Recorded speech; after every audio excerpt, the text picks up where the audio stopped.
अस्सलाम वालेकुम students, welcome back to my channel. तो स्टूडेंट्स, आज की वीडियो का टॉपिक है पन। आज की वीडियो में हम पन को डिस्कस करेंगे। बहुत से स्टूडेंट्स को पन की जो डेफिनेशन है, इसके एग्जांपल्स हैं, उसके अंदर काफ़ी ज़्यादा कन्फ्यूजन रहती है। तो आज की वीडियो में मैं पन का कॉन्सेप्ट अच्छे तरीके से क्लियर करूँगी। तो वीडियो को स्टार्ट करते हैं। तो स्टूडेंट्स, सबसे पहले हमारे पास पन की डेफिनेशन मौजूद है, हम वो देख लेते हैं। Pun is a joke where you replace a word something unrelated but with similar sounding. यानी कि एक पन एक इस तरह की फिगर ऑफ स्पीच है जिसमें जो एक जोक होता है, ठीक है, जिसमें हम एक वर्ड को रिप्लेस करते हैं किसी अनरिलेटेड चीज़ के साथ, ठीक है। लेकिन क्या है कि उसकी जो साउंडिंग होती है, साउंड होती है, वो सेम होती है। अगर आपको इसके कॉमन एग्जाम्पल मैं बताऊँ तो इंग्लिश लिटरेचर के अंदर अर्नेस्ट हेमिंग्वे जो हैं, उनका एक वर्क है अ फेयरवेल टू आर्म्स, ठीक है। अ फेयरवेल, आपको मैं बताती चलूँ लिख के, अ फेयरवेल टू आर्म्स।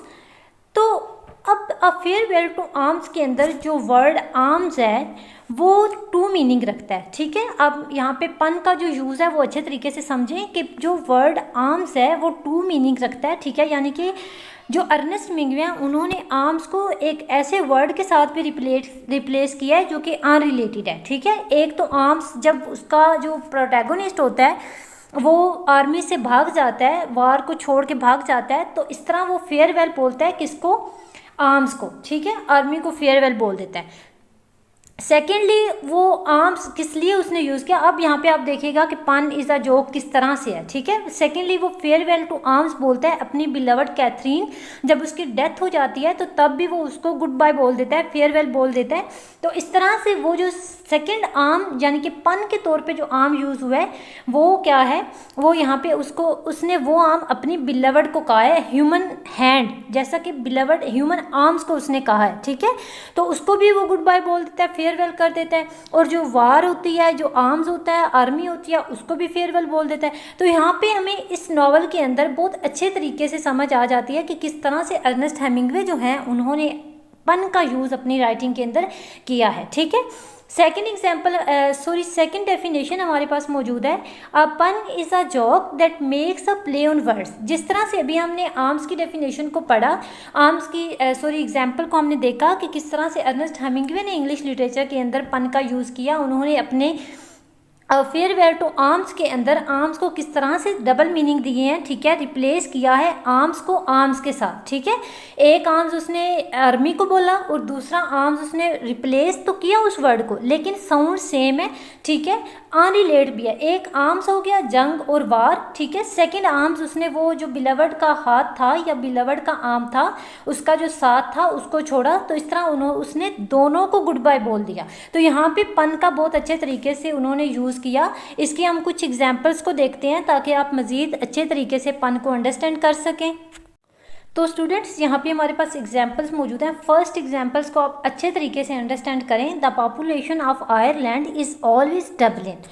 अब किस तरह से यहाँ पे हमें पन नज़र आ रहा है, अब इसकी मज़ीद डिस्क्रिप्शन देखें। इस एग्जाम्पल के अंदर हम नोटिस कर सकते हैं the play on words. Play on words होता है पन, ठीक है। यानी कि हम इस एग्जाम्पल के अंदर बहुत अच्छे तरीके से पन को नोटिस कर सकते हैं। द वर्ड डबलिंग, यहाँ पे ये जो वर्ड है doubling, sounds doubling, and thus the sentence suggests that the population of Ireland is becoming twice as many, ठीक है।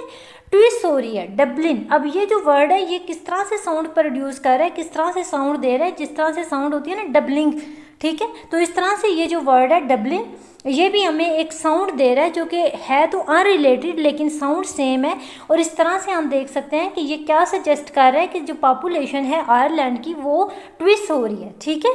तो यहाँ पे आप पन का इस्तेमाल देख सकते हैं। सेकंड एग्जांपल हमारे पास मौजूद है, the tallest building in the town is the library, it has 1000 of stories. Okay, अब इस सेंटेंस के अंदर किस तरह से आप पन का यूज़ देख सकते हैं। अब देखें, इस सेंटेंस के अंदर एक पन का यूज़ हुआ है on the difference of between stories in books, ठीक है, and stories on a building. Stories floors, ठीक है, जैसे हम उर्दू में कहते हैं मंजिलें, ठीक है। तो the tallest building in town is the library, it has 1000 of stories, यानी कि सबसे जो बड़ी बिल्डिंग है इस टाउन के अंदर, जो लाइब्रेरी है, वो उसकी हज़ारों स्टोरीज़ हैं, ठीक है। अब बुक के अंदर भी स्टोरीज़ होती हैं, कहानियाँ होती हैं, ठीक है, और बिल्डिंग की भी स्टोरीज़ होती हैं। तो इस तरह से आप देख सकते हैं कि वर्ड तो सेम है, ठीक है, साउंड भी सेम है, लेकिन उसका जो एक सेंस है, उसका जो एक जोक उसने जोक के तौर पे उसको यूज़ किया है वो डिफरेंट है, ठीक है। तो इस तरह से राइटर अपनी राइटिंग में पन का इस्तेमाल करते हैं। यहाँ पे होती है वीडियो एंड। आई होप आप लोगों को अच्छे तरीके से पन की डेफिनेशन और उसकी एग्जांपल समझ आ गई होंगी। आपको कुछ क्वेरीज हैं तो आप कमेंट सेक्शन में पूछ सकते हैं। वीडियो अच्छी लगी हो तो लाइक कर दें, चैनल को सब्सक्राइब कर दें, दोस्तों के साथ शेयर कर दें। अपना रखिएगा ख्याल। अल्लाह हाफिज़।